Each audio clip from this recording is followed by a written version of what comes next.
L'actualité de la semaine passée et à venir, vue par un journaliste du continent. Ce soir, nous sommes avec Tegest Yilma, la directrice du journal Capital en Éthiopie. C'est la rubrique Vue d'Addis Abeba. Elle est préparée par Emeline Wouiberg et Nathalie Tissot.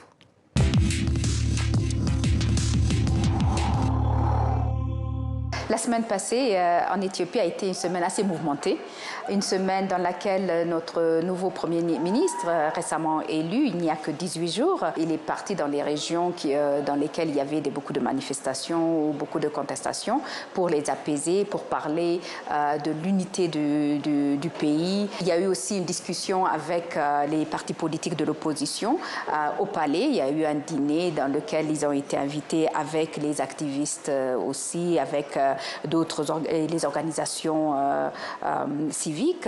C'est vraiment une offensive de charme qui a réussi. Pour l'instant, les gens sont très contents. Tout le monde s'attend à ce que tout ce qu'il est en train de promettre se réalise. La personnalité de la semaine reste toujours le Premier ministre, Dr Abiy Ahmed, qui a fait un certain nombre de discours dans la semaine dernière. Ce week-end, par exemple, il a rencontré les jeunes avec lesquels il a discuté beaucoup sur la question du chômage et puis les autres questions qui les tiennent à cœur.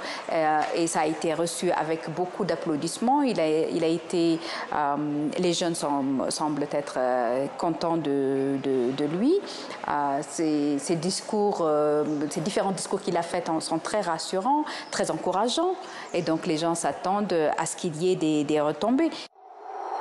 L'autre sujet très important sera le forum de Tana qui va se passer dans le nord de l'Éthiopie, où il y aura une réunion de différents leaders africains, des différents influenceurs africains qui se réunissent chaque année à Tana pour discuter cette fois-ci sur le thème de la paix et de la sécurité et surtout sur le financement et une certaine réforme en ce qui concerne la paix et la sécurité à l'Union africaine.